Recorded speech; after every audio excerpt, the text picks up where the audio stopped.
What are the 49ers going to do at quarterback? We're going to give you an honest evaluation tonight on the Hammerhead Show.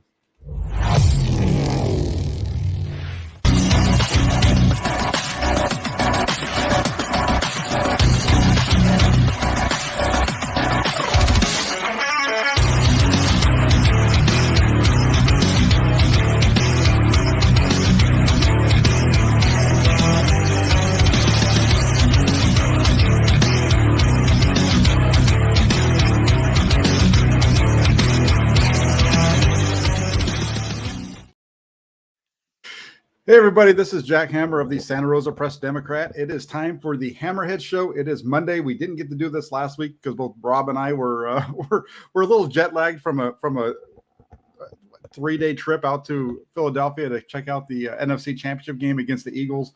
But we are back, ready to rock and roll tonight. Rob, how are you doing, my friend? You know, I am doing okay, Jack. We were talking about it before the program, but this is the first time that I have come on the air since that game. I was blessed with a cold. That was the only gift that the city of Philadelphia gave to me, was a cold on the way out. So I headed home, tail between my legs, obviously after that horrific game, and just holding on to a lot of resentment over the city of Philadelphia and the welcome that fans like myself got to that city. It was atrocious. The last time you saw me, Jack, you were witness to, we were in the stadium, you were headed up to the media room, I was headed down to my beautiful seats, and there was an Eagles fan just in my grill. Right up in your face. EAGLES, Eagles. And then he told you suck and maybe a couple other words and just walked off like nobody's business. And we both laughed like crazy because it was funny in a way, you know. We kind of, and what a weekend that was. What a game. You know, you were in the stands. It was a little bit different for you. What was your takeaway? You know, like I said, we haven't spoke yet, so let's just touch base there because that'll kind of kick us off into everything we want to talk about tonight anyway. Let me tell you, Jack, there's a rant coming, and I won't do it here because it's going to include a lot of F-bombs. There's a lot of anger that needs to be released from that trip to Philadelphia. I'll give you the highlights of it, which is I've been to a lot of stadiums in the NFL. I think that was my 24th stadium, and been to some that are a little bit more aggressive where the fan base is. I would tell you this. The city of Philadelphia and Philadelphia Eagles fans have climbed to the top of the list as far as most hated fans for me within the NFL. In the NFC East, I thought there could be no match for the Dallas Cowboys fans, that my disdain for Dallas would always trump. No, forget that. Dallas compared to Philadelphia, I would root for the Cowboys if I'm going against a matchup between those two. It was the level of personal insults, the stories I heard from fellow 49er faithful of 10, 11, 12-year-old kids coming up to them and berating them with comments that should get that child knocked out, but you can't. Because number one, it's a child, and number two, you were just outnumbered. I have not been to a game where it was, I don't know, in my section, at least 100-1. I could not see another 49er fan 10 rows in front of me or 10 rows behind me. On the McCaffrey touchdown, I let loose, and then I stopped, and you could hear a pin drop, and everyone turned around and was looking straight at me. And you can rest assured that as that game progressed and things did not go our way, that a few cheers and jeers were directed my way. Guy in front of me, just the whole time, was just if I may say, an ass. He was an absolute ass the entire time. And then at the end of the game, he turns around, he's like, see, I told you Philly fans weren't so bad. I was like, you are exactly what is wrong with Philly fans. I don't know what you're talking about. You have been horrible the entire game. And your 10-year-old son is right here, like, watching you, learning from you, and he's going to take this forward. So my level of disdain for Philadelphia, Jack, is at an all-time high. Well, that's interesting to hear. It's a good story. I mean, I've heard that from some other folks that were in the stands. See, I was blessed in that I didn't have to actually sit out in the stands with those folks. I just had my only interaction was walking through the concourse and hearing all of it. But then I got to say see ya and go up into the quietness of the press box Yes. Where the only thing I had to deal with was one loud media member who just wouldn't shut up about things that he said were going to happen in the game that none of it even happened. I think he must have been reading some scouting reports from somebody to try to get an idea of what the 49ers would do. But unfortunately, none of it played out. But I would say I do admire the passion of those fans. The F-bombs and those types of things could definitely be turned down just a tone. Yeah, but it was definitely. I'm always good for passion, and like it's the rivalry that I love. The personal insults are where I draw the line, and that's Absolutely. where the city of Philly really let me down, my friend. Yeah, and I can see that, especially if you're dealing with that. It's one thing to have somebody tell you that you suck or something like that, but when it go, there's all kinds of different ways that can go. Billy Samoa says, "Did you at least get a cheesesteak with your cold?" We did, at least one. Yes, Billy, it was a phenomenal cheesesteak. I got to enjoy a cheesesteak with Jack when we got there on Saturday. We happened to be on the same connecting flight out of Chicago Midway, and we went over, had a phenomenal cheesesteak. The whiz wit is what it's all about. With whiz, with the onions, it just so good. Just a gut bomb, exactly what is needed. Wash it down with some fries and a Coke. That was perfect. That was probably one of the highlights of the weekend. I will say also, I made a friend in Philadelphia, and that friend, after knowing that I had lost, baked me some chocolate chip cookies. So there's one person in the city of Philadelphia that I'm fond of, and it's the person that baked me chocolate chip cookies after my Niners got absolutely destroyed. got their hats handed to them. Yeah, the cheesesteak was fantastic. One of the best part. I mean, the cheesesteak itself was good. The fries, everything about the meal was good. One story about the cheesesteak, excuse me, was the process of ordering. You order it, you get your cheesesteak here, and then you got to go to the next window, and that's where you get your fries and your drink. And I told you this, Rob, and I'll tell everybody else.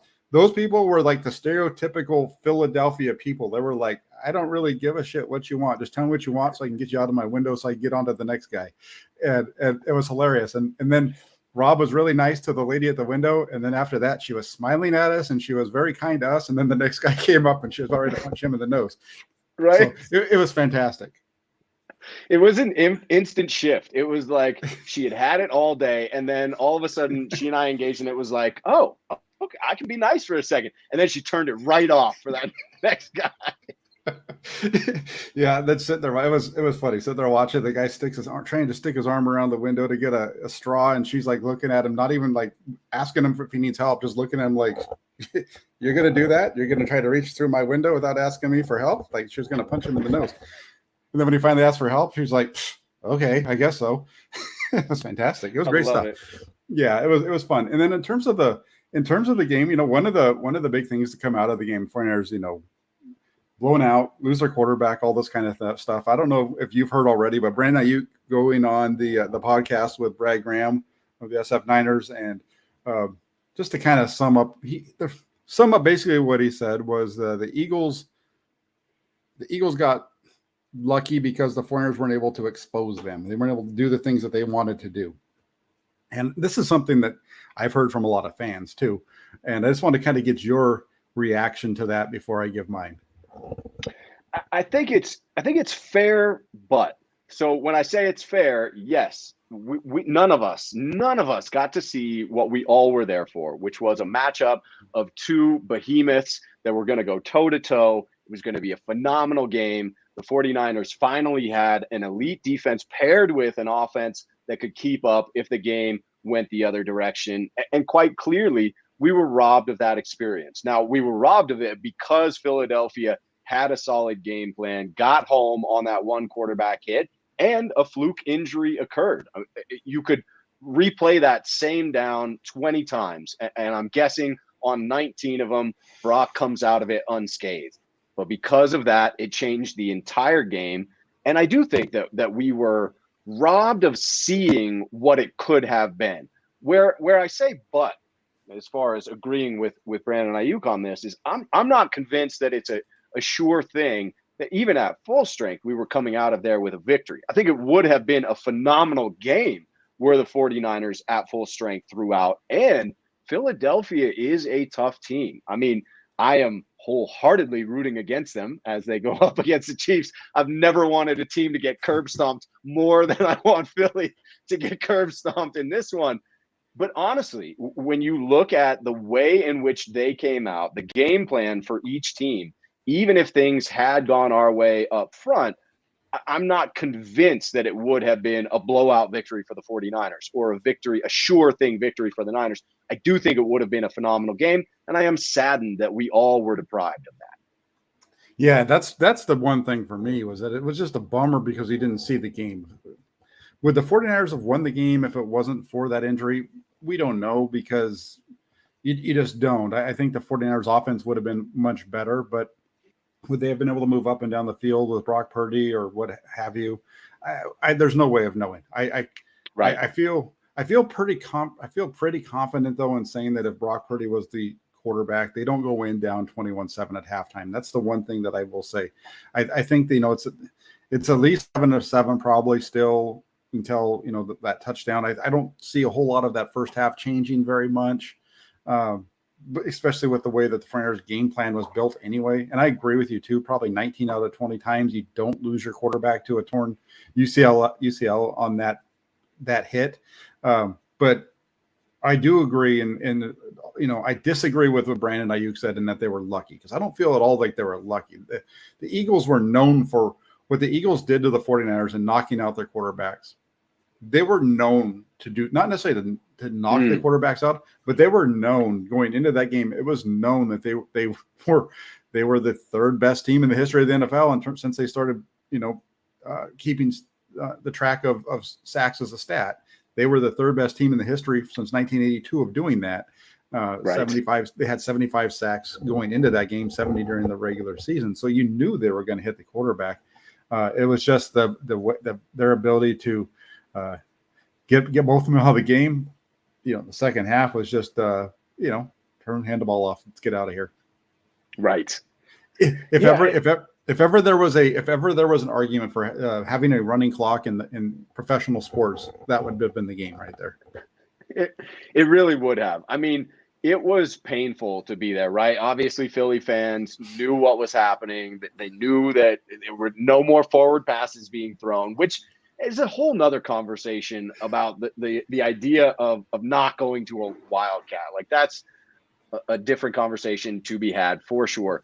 But once we got to that point where it just was downhill, there were no highlights to be had, save for Trent Williams body slamming that Eagle. That was the only moment, and I had to really choke that down because the woman behind me lost it in that moment and dropped a lot of expletives at SF fans, shouting beyond my ear. It was borderline crazy, like should have been 5150, put into the mental hospital. It was batshit coming over my shoulder, my friends.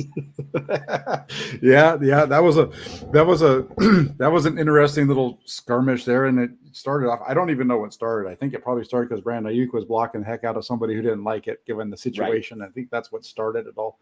Yeah, but it was a crazy thing, and they're trying to pull the guy off, and the guy wouldn't let up, and so finally Trent just had enough of it and decided he was going to take some matters into his own hands, and he was able to get the guy down. And it was quite the throw indeed. Yes, it was. That kind of leads us into it, though. Enough of the bad news of the game. Let's get into this quarterback situation that we have. It's been interesting to me. As I expected, the conversation around the quarterback, I don't know how much you've paid attention over the last week and a half, or since Sunday, I guess week and a day. It's been very interesting to watch how the conversation about the 49ers quarterbacks has shifted over this week. It's gone from, a good little story on Brock Purdy. Now Brock Purdy's injured, and now it's like full on Trey Lance bombardment about Trey Lance being the guy. And kind of just want to get your idea on where do the 49ers go from here? And even that part, kind of like the general takeaway from what you're hearing. Yeah, it seems like we're back to another freaking offseason of endless quarterback speculation. And after the first year, right, it was like, we're going to trade all this stuff for Lance. It'll be one crazy offseason where we've got to put up with the draft.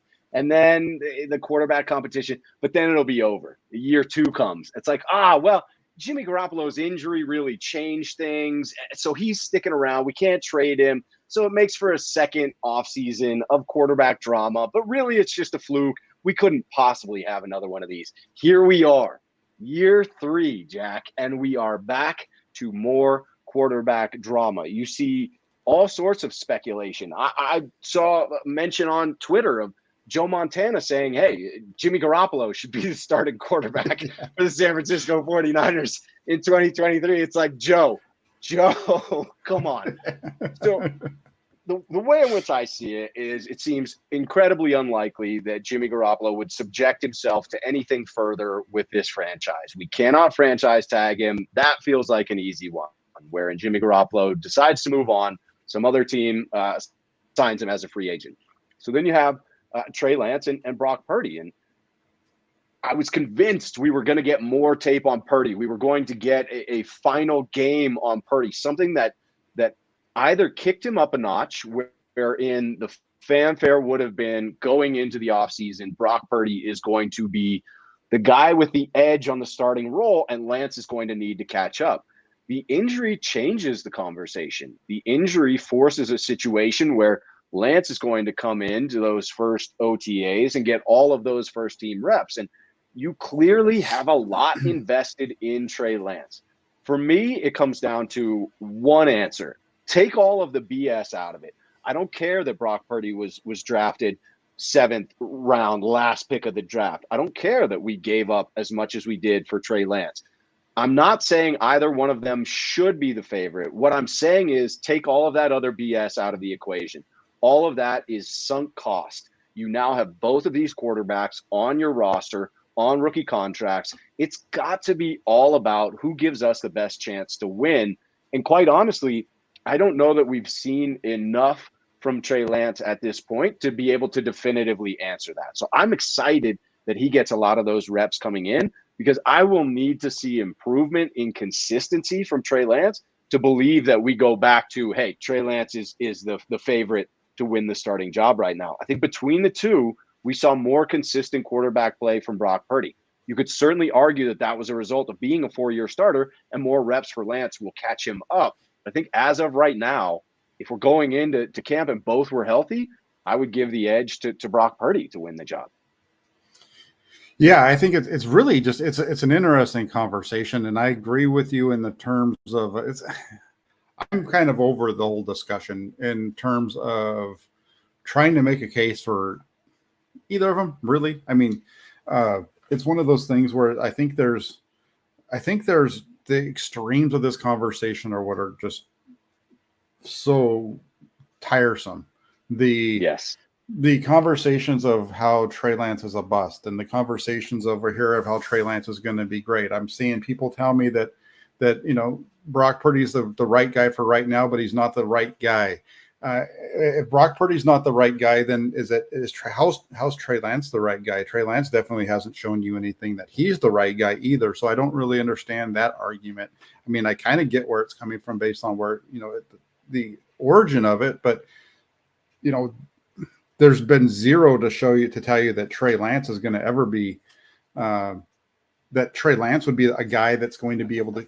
That conversation is built around having the ability to have the quarterback carry the team. Now, I don't, and also I'll go as far as to say I don't think there's a quarterback in the history of the NFL that's ever carried his team all the way to a championship. There have been quarterbacks that have obviously played big roles. I don't think Joe Montana ever carried the 49ers to a Super Bowl. I know Steve Young didn't.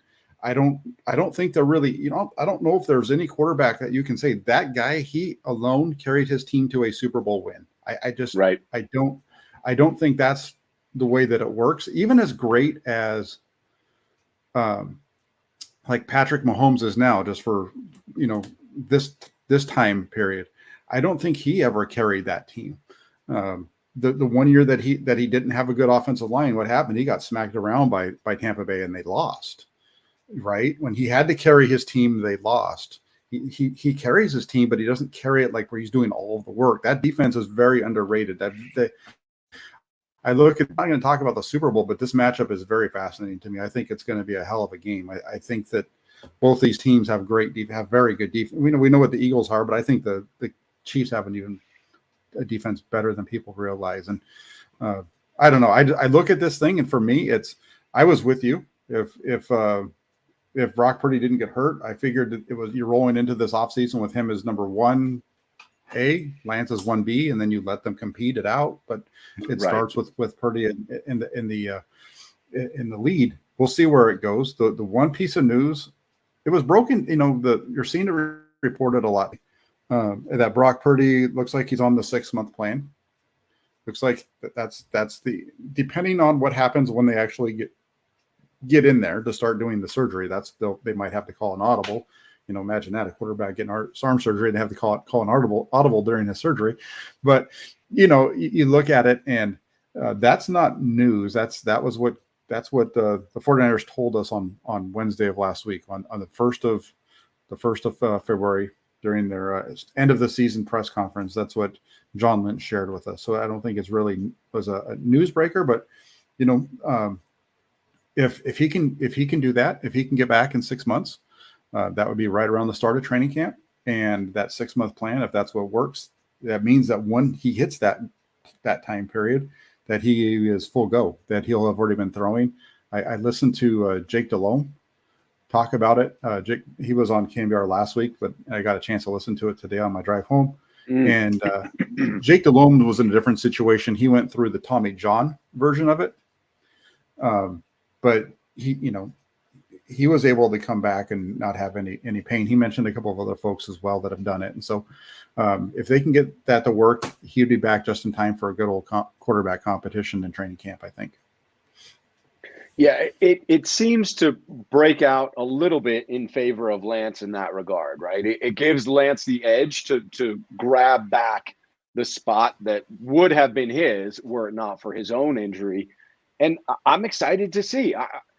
I fall in neither of those camps that you described, Jack. I run this straight down the middle of truly believing that I want the better quarterback to be the San Francisco 49ers starter, and truly believing that has not been firmly established as of yet. We have seen flashes from either one. We've seen consistency from Brock Purdy that we have not seen from Trey Lance. But again, it goes back to the number of reps and that feeling of calm that you see within Brock Purdy when he's in the huddle. And it's fair to assume that over a period of time, Lance would develop those skills and would become more comfortable. If you compare that ability to run the huddle, to stay calm, to process the reads and everything that I think we saw from Brock Purdy that was a little more inconsistent with Lance, if you can transfer that consistency to Lance and add in the physical skill set, now you see why the 49ers were so enthralled with that potential. But if you're going to explore, hey, this quarterback room is untenable for some reason, we want to recoup some assets and get a less expensive backup. I mean, if you're talking about getting into the trade scenarios, which I know a lot of 49ers fans like to run those hypotheticals, I don't believe either one is getting traded. But if you got into that discussion, I can see then why some people get into it would be Lance who would get traded because he has that upside, because he has that unknown factor about him. You might still be able to get back some draft capital. I'd much rather roll into next season with both of them. Yeah, I'm in that same boat too. I want to have both these guys on the team. The 49ers, we've seen the injuries at quarterback. 2019 is the only season where they didn't have one. And they were able to start hot that year as well. And they rolled through it. And it was a good year for them, ending up in the Super Bowl. If they could have both these guys healthy, though, I think that's the best. I land where you do. You mentioned this on your previous answer, and I didn't mention it, but I'm with you in that I think that we just need to see the consistency from Trey Lance. You watch him on film, and he does some really nice things, but it's not on the regular. It's hit and miss, and that's you look at his numbers. His numbers bear that out. That's partly why he's got like a 55% completion percentage, because it's up and down. There's some positives, there's some negatives, there's those kind of things. The only thing that I will say is that he in Brock Purdy's first 3 starts. I think we saw more from him in 3 starts than we saw from Trey Lance in 3 starts. His third start being obviously in not great conditions out in Chicago, but there were some really nice throws there. So if you want to talk about the really nice throws there, then you talk about that game. It's just a game. And so we'll see how it works out. I'm interested to see how this whole goes. I think Lance can get a shot. This is his time, and we'll see if Purdy's given a shot when he comes back, or if it's more, you're going to be number 2. I think that's really going to be where we look at from here. The 49ers are going to add a quarterback at some point, I think, before the draft is over with. Maybe not through the draft, but for agency or something like that. There's going to be some movement there. They're not going to go into their offseason activities with Trey Lance being their only quarterback under contract. So there's going to be some movement. So I'd say we probably shouldn't do it, but just that kind of also depends if they bring in a veteran that people know. Stepping off the quarterback ledge for a minute, when you look at this 49ers team going into this offseason, is there an area that you think the 49ers should look to improve? It's a great question. I mean, this feels like another offseason where you go into it and the biggest question mark is yet again quarterback, but not because we don't have a quarterback. We have quarterbacks, plural, but we still don't have a quarterback. And if you don't have a quarterback, that feels like a big miss. I see the 49ers as one of, if not the most complete teams in the NFL. That's why I believe that were it not for that injury, we had every chance of staying with and beating Philadelphia and then going into the Super Bowl and winning it. Obviously, unfortunate circumstances robbed us of that opportunity, robbed us of that chance. But the way in which I see this team getting better is by continuing to fill the holes. And I see some needs on this team. Obviously, you have a couple of free agents that are going to get some fanfare. Mike McGlinchey feels like the biggest name that's out there. And when I see the numbers thrown around for what it would cost to bring him back in, it just doesn't seem to jive with what the 49ers have done in the past. So it would seem that a hole needs to be filled along that offensive line, particularly at the right tackle spot. And then I believe then that we've got to deal with what to do at center because Jake Brendel, I think, was on the 1-year deal there. So you have to decide whether you're going to try and bring him back. You obviously have a pending deal to get done for Nick Bosa. But then I think the Niners do need some depth along the center of that defensive line. That felt like the weak spot where we were getting pushed around and run on against the Eagles. And don't seem to have an answer there. We need more stout 300-pounders there in the middle. And I think I'm at that place where I'm willing to say that Javon Kinlaw isn't that guy unless there's something that comes out in the future that I'm unaware of this point. The tape that I was watching from that game and just over the course of the season, that feels like an area that could be shored up. But for the most part, when I look at this 49ers team, other than having to fill holes of free agents that depart, again, this was one of, if not the most talented roster in the league. So my goal would be to keep the band together as much as possible. Yeah, and I'm with you on that piece. I think you look at the team as a whole, you want to keep as many of these guys together as possible. They have two free agents along the offensive line. You mentioned it. Jake Brendel at center, Mike McGlinchey at right tackle. I find it hard to believe they're going to improve at right tackle if Mike McGlinchey isn't back. I think the internal candidates would be the one that everybody points to right away would be Colton McKivitz. Colton McKivitz was kind of their swing tackle. He's made some starts at both spots, and I think with Colton McKivitz, you get a guy who maybe a little bit of a better run blocker, but not as good of a pass blocker than McGlinchey. And, I look at McGlinchey and I'm saying, this is a guy who, based off of what the numbers that PFF put out there for what he should get, he was like top 10 free agent. And you're looking at about $15.5 million a year.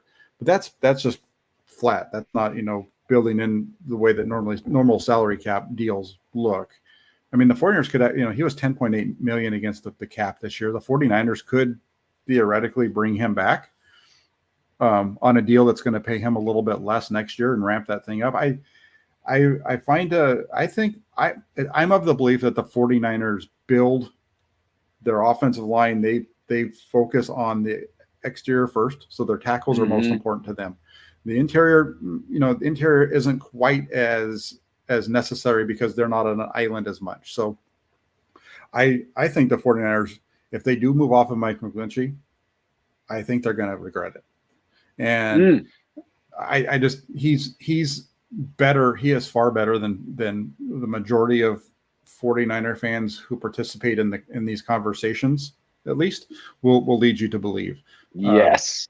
He has improved as a pass blocker over the last 2 years. You look at the pass block, the percentage of sacks given up and those types of things. He has improved, and he's been healthy too. I mean, last year his performance this year, when you consider where he was coming from, there were people after he had the quad tendon tear last year, were saying how difficult that injury is to come back from, and he might not even play this year, might not be good enough to play, physically. Right. And this is a guy who started week 1 and played all season long. So I think you're looking at a guy who is really in some ways a cornerstone of this team. And I would hate to see them lose Mike McGlinchey, as crazy as that sounds. Would you go so I agree with you, first and foremost. Let me say that. I think when Mike McGlinchey misses, the highlight reels can be bad. And because he is picked on throughout social media of 49er faithful, they then get amplified, right? If there is the one toss, right, where he's midair about to get slammed on the ground, those are the types of things that people see and they amplify, and then they use that to form their opinion of Mike McGlinchey. I agree with you in that if you look at the bulk of his work, he's actually a very talented tackle in the league. And I think the money he's about to get paid would underscore that fact.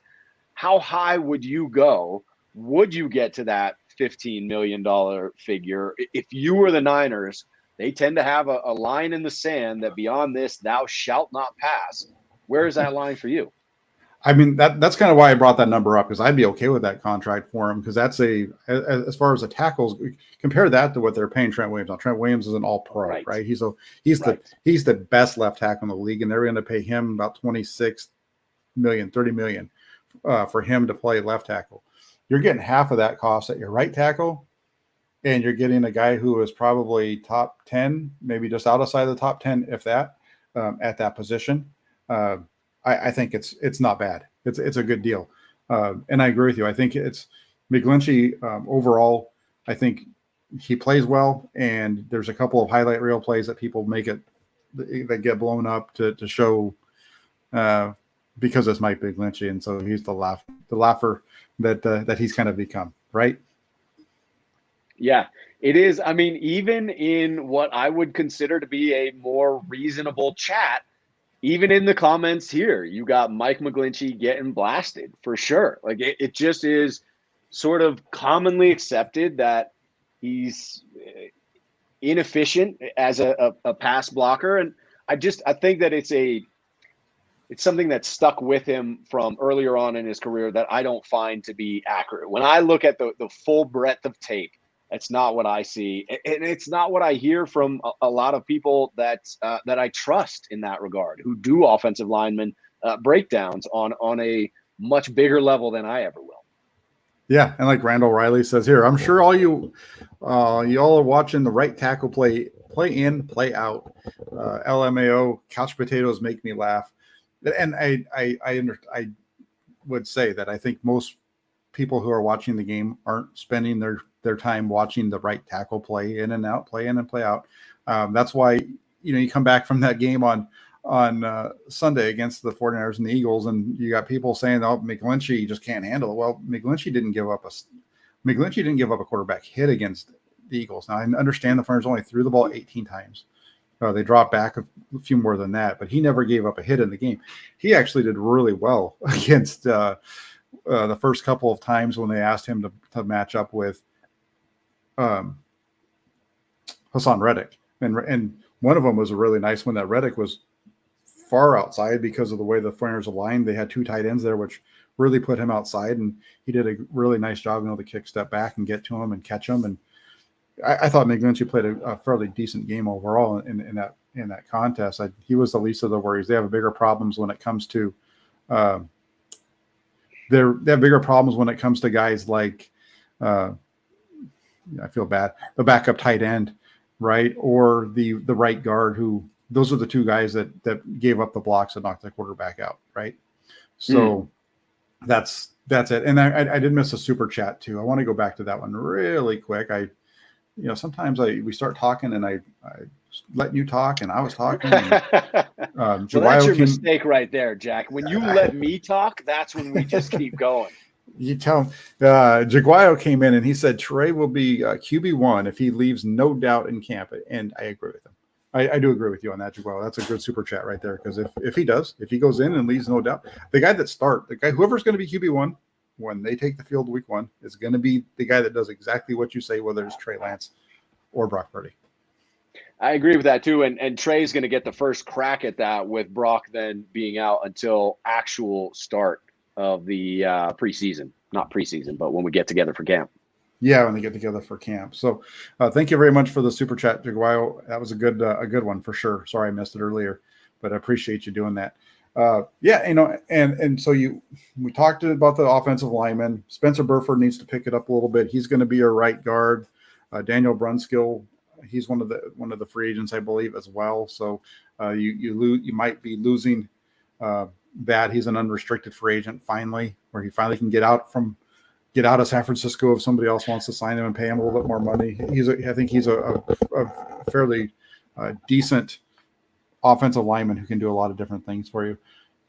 Offensively, though, other than that, the only other place that I'll say that I think they really need to look to improve is tight end. They have George Kittle. Tight end. Yeah, they have George Kittle, and then they have Charlie Warner, and then they have nobody else. It's just those 2 right now. And as we saw throughout the season, Charlie Warner lost his job to a first year free agent tight end that was brought off the street. And the 49ers, I think, need to look to improve that position. I would absolutely agree with that. And the Niners have been trying to upgrade there for quite some time and just haven't been able to do so.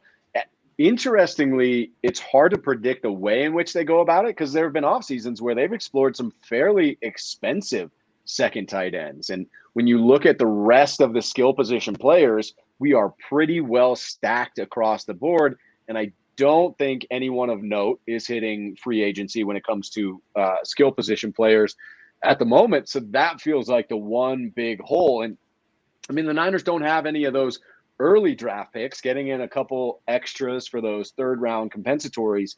But with the positions that they have of need, they can definitely grab some quality players for those backup spots. A backup tight end, you certainly could grab someone of note. 5th round, 6th round, you could get someone fairly quality at that level. I think so. I think they should look to draft one this year. It's been a little, the Warner one hasn't quite worked out all that well for them, but they need a guy that can complement Kittle well, be a little bit more of a blocker. Kittle's a good blocker, but have that second guy that can really be a good blocker, and then maybe bring in a free agent there as well. And then I like what you said earlier on the defensive side. I didn't touch on that, but I do agree with you. I think they're going to need. I think one of the big areas to look at here is you mentioned the interior of this defensive line. I think there's question marks on the exterior as well. You have Nick Bosa, and then you don't really have anything else, because the next best sack guy on your team was Samson Ebukam. He's an unrestricted free agent. After that was Charles Omenihu, who went inside and outside. He's an unrestricted free agent. And then the 4th most sacks on the team last year came from the rookie who wasn't even active for the postseason and only had more than 15 sacks, I think, once over the last 4 weeks of the season there as well. So I think you look at this defense, and that defensive line is going to need to be rebuilt. I think you're onto something there. I was having this conversation with my brother as I was distraught after the Philadelphia game that it is apparent that without someone opposite of Bosa that can bring that pressure, it allows the offense to recognize where Bosa is, play around that, and minimize the effect that he can have on the game. Now, quite obviously, even when he's not accruing sacks, he's still changing the outcome of the game because offenses have to gear their protection to accommodate that. But if you had someone opposite of Bosa who was difficult to block, it would change the way in which we could attack. And so, yes, I do think that this is one of those years where that vaunted defensive line that is the strength of this team needs to be invested in yet again. You wonder if Charles Omenihu will be slightly easier to resign because of the legal trouble that he got himself into, the alleged legal trouble that he got himself into. You wonder if the 49ers themselves will steer clear because of that alleged legal trouble that he got himself into. So there are a few key pieces that aren't going to be there. And quite honestly, I just don't see the same depth as I have in years past, wherein, you know, you let go of a guy like DJ Jones and you're really excited about what Kevin Givens can do. I don't have that same sense of any of the guys that are up and coming. So I think, to me, that screams, hey, we've got to invest in this yet again. Yeah, and just perfect timing. As you know, sometimes this happens, and we're having this discussion about the defensive line. You were talking, so you might not have seen this come across the Twitter machine. But Aaron Wilson, who covers the NFL, specifically, he's out of Houston. He's just tweeted out a few minutes ago that 49ers defensive line Chris Kocurek will remain with the NFC West franchise and not pursue the Texans defensive coordinator job, according to his sources. That is a huge positive for the 49ers because this is the guy who turns people like DJ Jones and as DeGuayo says here in a super chat, Kalia Davis and some of these other guys into depth pieces along that defense line. I think they have at least 3/4 of their starters there, but they need a guy at defensive end. I don't think Drake Jackson's a starter right away, even next year. But DeGuayo comes in with the super chat. Well, real quick, before we get to DeGuayo's super chat, Chris Kocurek coming back to the 49ers. Let me get your take on that. That's huge. Absolutely huge. That would be the most devastating loss that the 49ers could have along their coaching staff. I hate to say it because I have immense respect for DeMeco Ryans.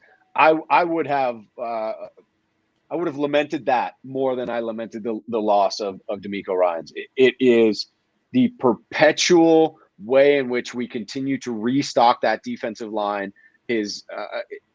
The reputation that he has in the league, I think, is unquestioned. The way in which the guys in that locker room speak about him.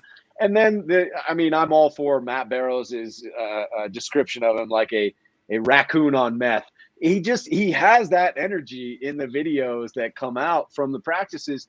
And I don't think that energy can be underestimated. I believe that it infuses a certain attitude into that group, and that group is truly special for the 49ers. So that would have been a huge loss. I'm very excited to hear that he is staying put. And I think the Niners in the future should do whatever is needed as far as titles or increasing payment in order to keep Chris Kocurek there. Yeah, he's he had said over the offseason he didn't want to be a defensive coordinator, but then all of a sudden his name was put into that conversation, and he's shown that he's a little bit of a man of his word there, right? Staying here in San Francisco, it seems like he likes it out here. That is very good news. And Randall Riley talking about that over here. He says, keeping Chris, that's good news. I just got off the super chat. There's Jaguayo. He says, how confident is Lynch, Kyle, and Kalia Davis next year? I think they're very confident in him. I think they like him a lot. And I believe he even was named, what do you call it? The not practice squad, but the group that goes out that helps the scout team. I think he was even named a scout team player of the week at one point during the few weeks that he was able to practice with the team. Because remember, they elevated him up to practice status, but he never actually joined the active roster. They opened up his practice window for a few weeks there, and I think they were pretty happy with what they saw. But that is critical, right? I mean, how many guys in years past did we have that were the all ACL team that never made it back, that never contributed? Opening the practice window, allowing him to show what level of health he has achieved, regardless of whether you get him in for game action, has to give them some sense of confidence about where he is in his progression and his ability to compete next year. So I would guess that their confidence is high. Jaguar, my confidence is very low because of the all ACL team. Fool me once, shame on you. Fool me twice, shame on me. Fool me 73 times. I don't even know that there's a saying for that anymore. But yes, I need to see one of these all ACL team players out there contributing, just referencing back to the Trent Baalke era. I just, with my own eyes, I need to see a few healthy games in a row before I'm going to count on anybody that we take in with an existing injury. No, I'm with you there. I do hear you on that one. Reminds me of a guy by the name of Kevin Fagan, who was a pretty good defensive tackle once upon a time in San Francisco. He was drafted out of the University of Miami with a couple of bad knees and had some really good seasons for the 49ers. I don't know if you remember him. I don't know if that was a little bit before your time with watching the team. I do remember Kevin Fagan. Yeah, but he was a guy who I think he had surgery on both knees prior to joining the team. Had a very similar situation to Kalia Davis, where he was coming off of a knee injury, so he didn't play his first year in '86. It was '87 when he first really came on. So I don't know. I don't want to put those kind of things on him, but I think Kalia Davis, he becomes he's a very good rotational piece. Because like Luke, thank you very much for the super chat, Jaguar. Luke Walsh wanted to comment on that as well, and he pointed at me. He says, space-eating defensive tackle that takes on short yardage double teams in case Kinlaw does not improve his pad level. I think you're asking about if that's what they should get to help out, and Jaguar's comment there about Kalia Davis is one of those. Again, the 49ers, you look at them right now, they have about $1 million in space, and they only have 44 players signed, 11 of those being guys who just signed to their team from the futures deals. So in terms of their actual roster, they only have 33 guys, and so they've got a way to build this up. They're in a better spot. Last year at this point, they were $4.5 million over the cap. Now they're 11 plus over the cap, under it. So they're in a much better cap situation. But they did a write up. If you haven't seen it already, get over to 49ers.press Democrat.com. I can't speak tonight. Gee whiz, come on, man. Get over to 49ers.pressdemocrat.com. There's an article over there about the players who the 49ers can go out and restructure. I think these are the five that are the biggest bang for your buck as far as restructuring. Trent Williams, Eric Armstead, Fred Warner, George Kittle will go back to that well, and then obviously Christian McCaffrey. I think he's the biggest one because Christian McCaffrey has, of his $12 million salary cap, you can roll in all but $1 million of that and create make all of that, but about 1.035 million, I think, is the number that's his minimum, right? So he has to have at least that salary. So you can create about $7 million of cap space with his deal. Talking about Christian McCaffrey, at least for next year. Yeah, so they have a lot of space that they can work around. So even the Bosa one other spot really quick as far as improving. And even the Bosa deal will they need to figure out that they've got two spots in the secondary. Oh, you're muted, Rob. Couldn't hear you. There's two spots in the secondary. They have free safety and slot corner. Those are two spots that they're going to need to fill. So we'll see how that works out. I think I may have lost audio if you're working, but let's see. Got another super chat from Stodel Cerebrum. Okay, he says, not sure who will be QB1, but I'm still on the Trey wagon. Have a good one, guys. Thank you for the super chat. The Trey, if you're on the Trey wagon, ride that bad boy. No reason to get off. This is his time to prove it or not, and so we're going to find out come September if he's the starter or not. I think that's when this thing gets wrapped up. Let's see. There was another one down here. Hey, Blind Tom. Blind Tom's always great with the super chats. He says, sorry, getting here late. What are a few names on the practice squad that might be a surprise this coming year? Cole tonight in Ione. 3 cats under the covers, I think. No, hey man, I was in I'm here in Merced, and yesterday we had hail come. I would start taking the dog for a walk, and next thing I know, it was no rain. Next thing I know, it starts raining a little bit. No big deal. Tell them to keep walking, hurry up and poop. And next thing I know, we're in a hailstorm, and the hailstorm makes it look like there's ice coming, like we just had snow. There was so much on the rooftops and all around us. So poor guy picked him up so he wouldn't get hit by the little hail that was coming down, because that was hurting. But as far as names on the practice squad that might be a surprise this coming year, do you have any, Rob? Are you there? I am. Can you hear me? Is your microphone working? I still can't hear you, and I didn't mute you. Okay, let me pull it up really quick. I'll look at a couple of things here. When it comes to the guys on the practice squad, this isn't a practice squad player, but one to keep an eye on would be Nick Zakel, the offensive lineman they drafted last year. I think that's a name to keep an eye on. He could potentially be in the running there in the mix at the center spot, depending on what happens with Jake Brendel. That's one name. He wasn't a practice squad guy, though. You actually asked for practice squad guys specific. Practice squad guys specifically that might do something this year. You're looking at somebody like Quantrez Knight, probably being somebody that could help them out in terms of the younger guys that are in that group. Outside of that, Jason Poe, but I'm not sure if Jason Poe is one that I think is going to actually. We'll see how he performs. He looked better as he went through. But I did not mute Rob. Now I muted him. And now I unmuted him. Can you hear me?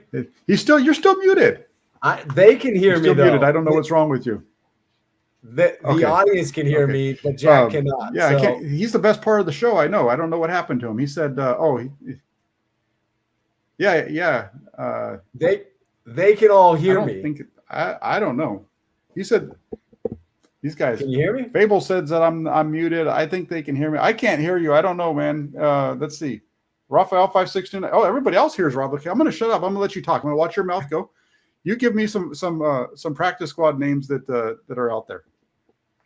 All right. So a couple of practice squad names that are out there. That means that I've got to actually look up the names of the 49ers that are on the practice squad right now. So hold on. Let me actually get into the tracker. We are on it at the moment.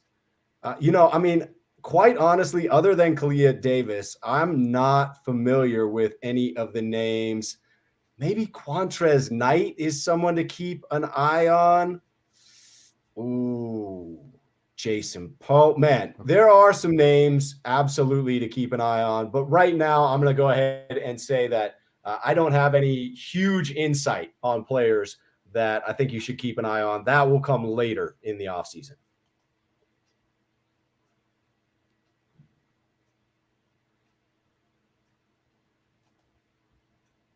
Uh-oh. Jack doesn't know when I've stopped talking.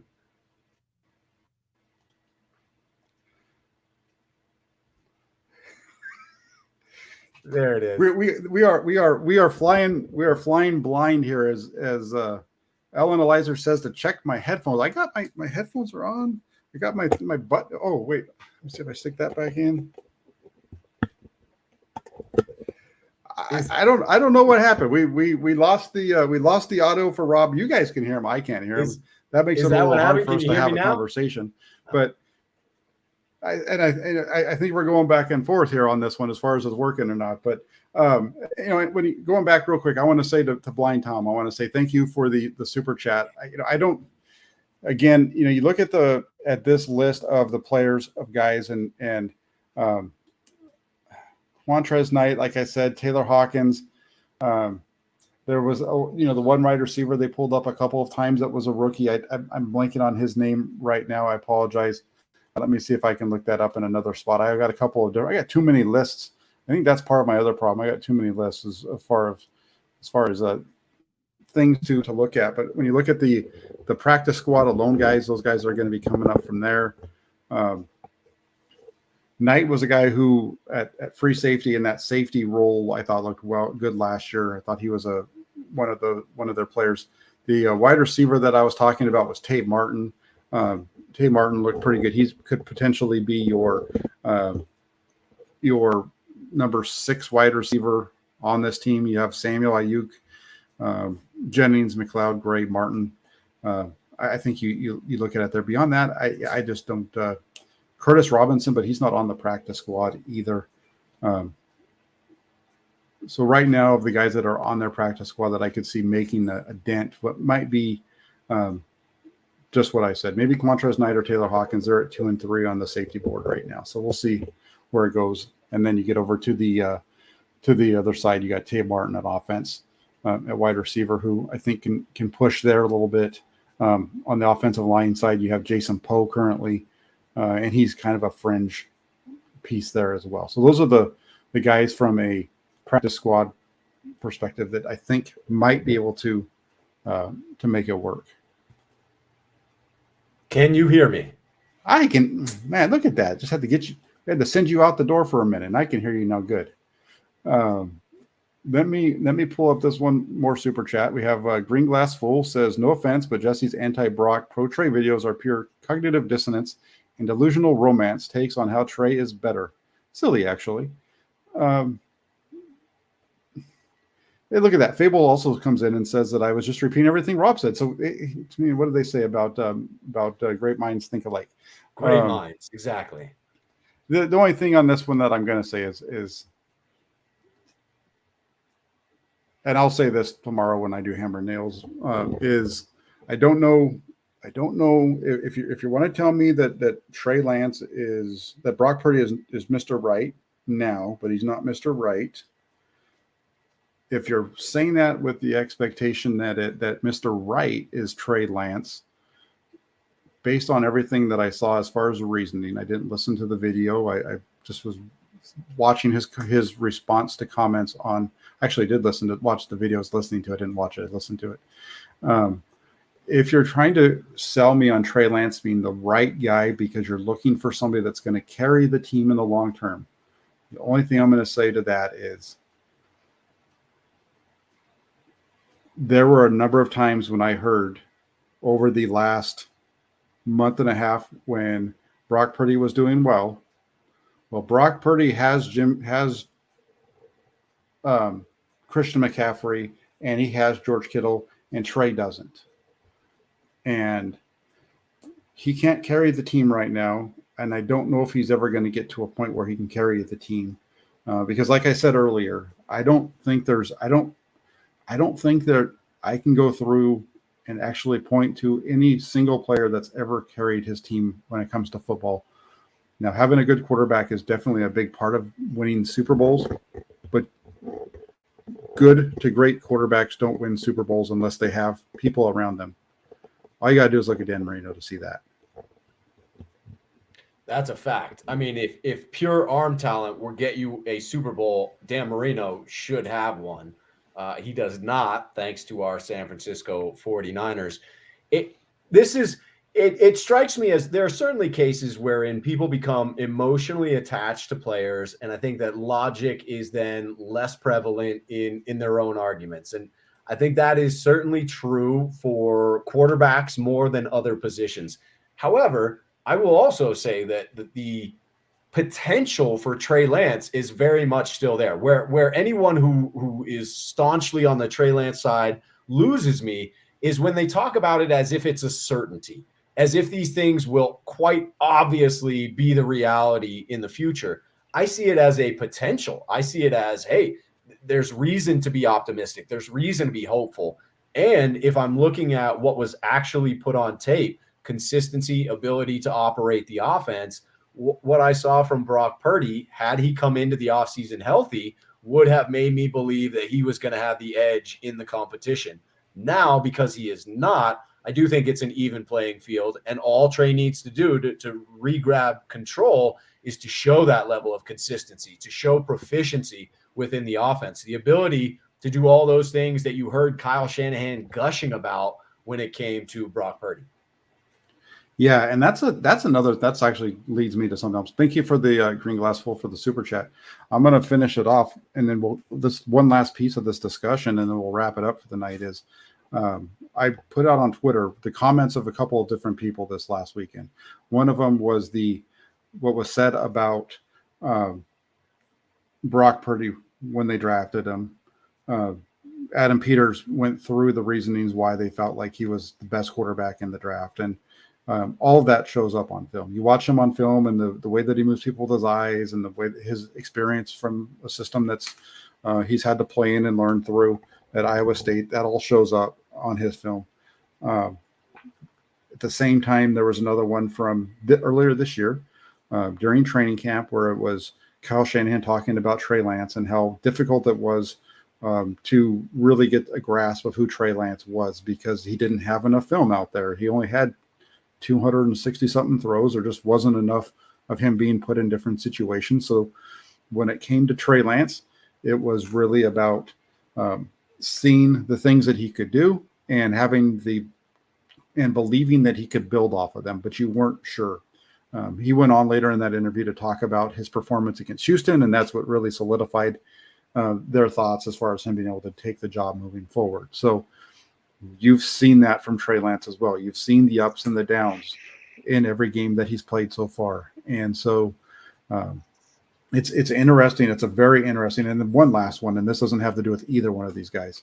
It actually has to do with Aaron Rodgers. Even though Aaron Rodgers isn't going to be a member of the 49ers, I was trying to find something for somebody today that showed how many throws he had during his time at Butte College. And the coach there talked about how, when he went to recruit Aaron Rodgers to come to Butte, all Aaron Rodgers wanted to talk about was if he could get out of there in 1 year and get to a D1 school in 1 year. Would you give me a chance? And the coach said, yeah, I'll give you a chance. And he's out there and they're watching Aaron Rodgers is a freshman against the guy who had been their starter, who had been in their program for a couple of years, and knew what was going on and how they were pretty equal over that first week. And then really quickly after that, you saw Aaron Rodgers start to elevate himself and separate himself from that guy who had been there for a while. And at the same time, he's thinking to himself, well, this guy's only been here for a week. This guy's been here for a year and a half. And this guy that's only been here for a week, look how well he's doing. And what I thought of that when I read that, to me, that is Trey Lance and Brock Purdy, in that Brock Purdy in 3 starts showed you things that we hadn't seen at that consistent level from the other guy from Trey Lance. And so it's going to be interesting to see how it all plays out. But that was my takeaway from that article. Yeah, I mean, it's going to be yet another offseason of speculation, of wondering what comes out of this. And quite honestly, I was going to be relieved that we did not have a year of that. I'm buckling up for this one because it makes me feel a little bit better. I don't buy into any of these folks who talk about Kyle Shanahan getting quarterbacks injured. That just isn't something that I buy into. And it is a fact that it's nice to have a couple of suitable quarterbacks on your roster. So I'm just going to take solace in the idea that this will be decided in camp. Hopefully it will be very clear-cut who the starter should be. I'm going to get behind whomever that is and be relieved that the other person is still there to back up that quarterback just in case. Yeah, and I agree with you. I think that's a really good way to put it out there and to wrap it up, because I agree with you. I don't think that it's Kyle Shanahan's fault that anybody got hurt. I said that last year when it was Trey Lance, and I say, or earlier this year with Trey Lance, I say it now with, you can dislike the play call. You can dislike the process that they went into to call that play. I think it was the wrong play to use there, but as far as actually blaming him for the quarterback, you could run that play 20 times, like you said earlier, 19 of them. Even when he gets sacked, he's not blowing his UCL and that kind of stuff. So that's where we are. Rob, do you have anything coming up on your channel? I know you're pretty busy this week.